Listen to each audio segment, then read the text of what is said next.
నా మనసు అసలు నిలకడగా లేదండి ప్రభుజీ.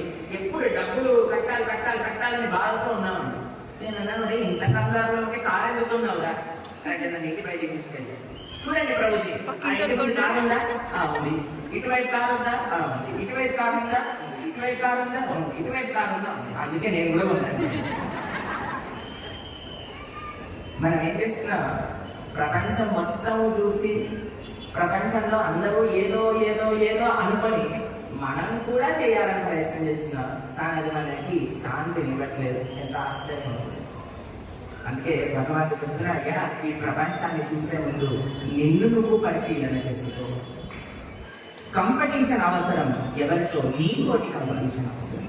నేను ఎంత నేను ఎంత ఆధ్యాత్మికంగా ముందుకెళ్తున్నా, నేను ఎంత సామాజికంగా సేవ చేయగలుగుతున్నాను, నేను ఎలా నా తోటి ఉండేవారికి ప్రేమను పంచుతున్నాను, నా వల్ల ఈ దేశానికి ఏ సేవ చేయగలను అని మన స్వపరిశీలన భగవద్గీత మనకి నేర్పిస్తుంది.